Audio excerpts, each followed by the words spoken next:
One of my favorite summer destinations is the city of Pine. No other than Baguio.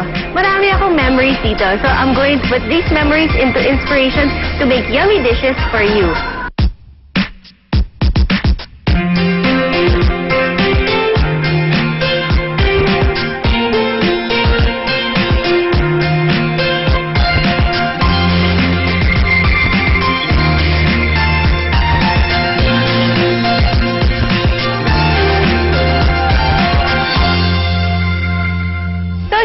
Going to make our ube. So, dito meron tayong fresh ube na bibili ito sa market. So, gagamitin natin dito 1 kilo. Meron tayong ditong hot water, boiling water na siya. Pakukuluan natin to for around 30 minutes to 45 minutes na hindi siya babalatan. So, papakuluan muna natin yan. Ang gusto natin kasi is palambutin siya ng mabuti para mamaya kapag hinalo na natin siya sa wok natin, it's gonna be easier for us kasi i-grate din natin to. So, ito na yung ating pinakuluan na ube. Pinakuluan natin siya for 30 minutes. Strain lang natin siya para ma-drain natin yung water.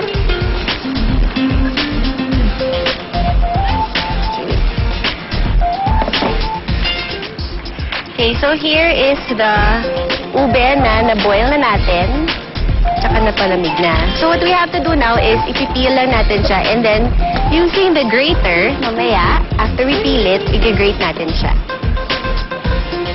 Okay. One reason why pinakuluan natin siya na may balat is because kapag pinakuluan natin to, without the skin, mawawala yung color. Sasama siya sa boiling water. Itong ube yung isa sa mga famous delicacies dito sa Baguio. Depending sa pagkaluto ng ube, there are some na talagang violet, yung deep yung pagka-purple niya, and then there are some naman that are very light. Like for instance, yung ube na gagawin natin ngayon is a bit on the lighter side because gagamitan natin ng carnation condensada and carnation evap. So now using the grater, gagrate ko na siya. If you have the other kind of grater, yung hinahawakan lang, or for others kasi microplane, you can use that. Or kung wala kayong grater sa bahay, you can also hand chop this very finely, tsaka thinly, para mas madali siyang maluto mamaya. Ayan! So tapos na ang ating pag-grate ng ube.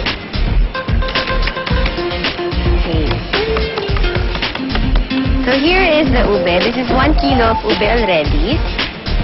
Yan. So here now we have yung ating wok or kawali. And then, ilalagay natin ang 1/2 cup of butter. Yung sa butter, whenever you measure, yung sa isang bar ng butter, yung the normal size that we buy sa groceries natin, yung gitna nun is exactly 1/2 cup na. So if you half that pa, it's gonna be 1/4 cup. 1 whole bar is also already considered 1 cup.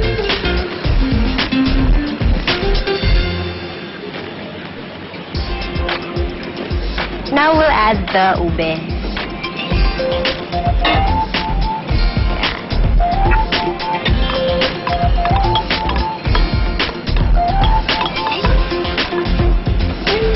To enhance the taste of our ube and to add more creaminess, I will put 3 cups of carnation condensada.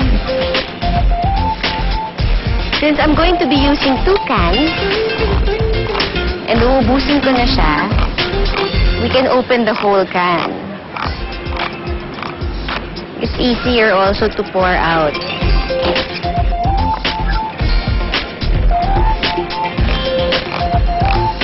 Sarap! Okay, so let's add first our first can.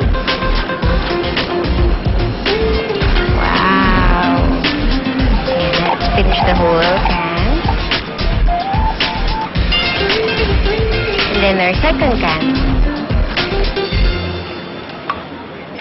1 can is approximately 1 1/2 cup.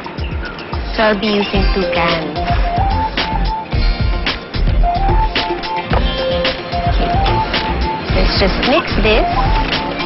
consistency that we want here, yung makikita mo kasi kapag incorporated na yung ube sa ating carnation condensade. And then, yung ube natin, hindi na siya strips of ube. Yung buo na siya. Para siyang isang malaking paste na. So now, I am ready to add in carnation evap. So I will be needing 1 3/4 cup, and this is already 1 3/4 cup. Ito yung 370 ml can.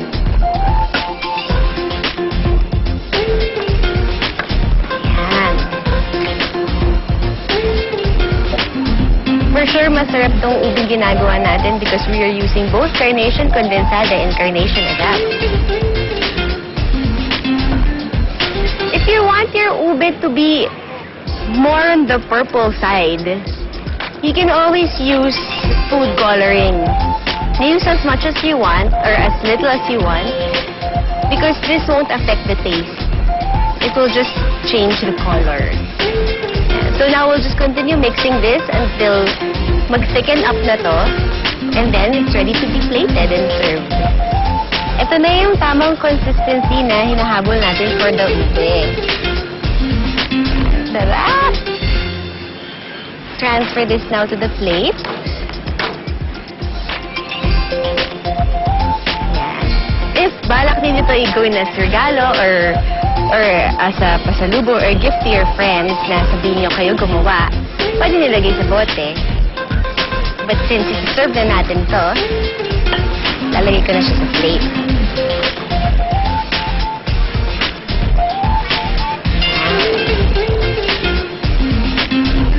See, if you notice, hindi siya kasing purple ng mga nabibili natin sa groceries or yung dito sa Baguio. Pero, syempre, it's just as good. Or even better.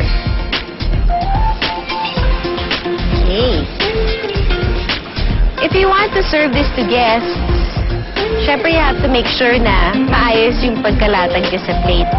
If you want to use other molds like cake molds or yung mga molds na ginagamit niyo for baking, you can do that also. There are different ways that you can present your ube. Of course, with the ube, as soon as lumamig na siya and then hindi na siya kakainin or you want to store it, just keep it in an airtight container tapos tago niyo sa ref. And then you can eat it na lang again. You can always reheat this microwave. Okay? So, here is our ube. Titikman na natin to. Let's get a little lang.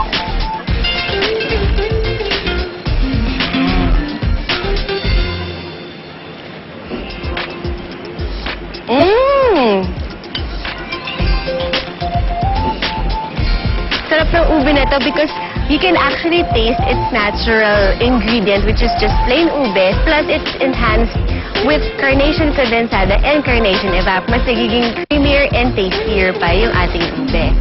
So if I were you, you can try this at home and make sure that all your friends and your loved ones will enjoy this dish.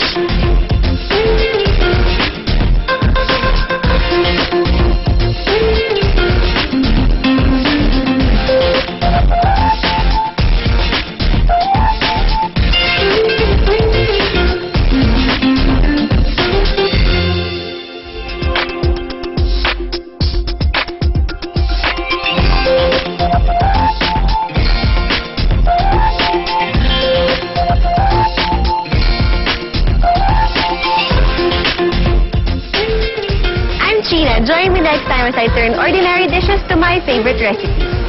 My favorite recipes is presented by Carnation, the cooking.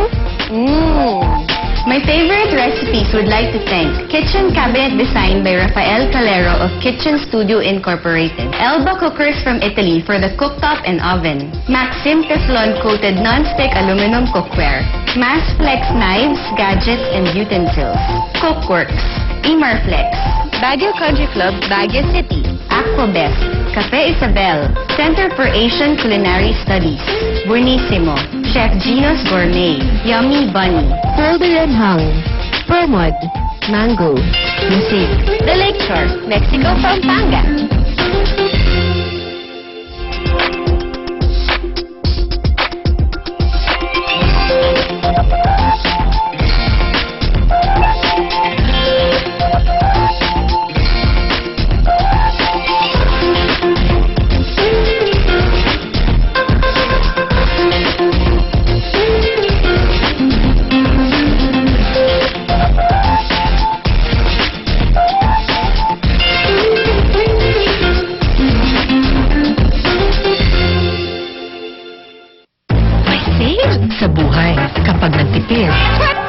minsan nasasakripisyo ang kalidad.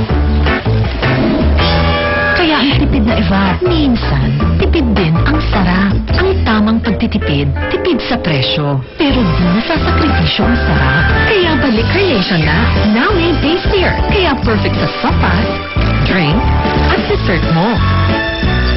Balik sarap, balik Carnation. Nagkakin!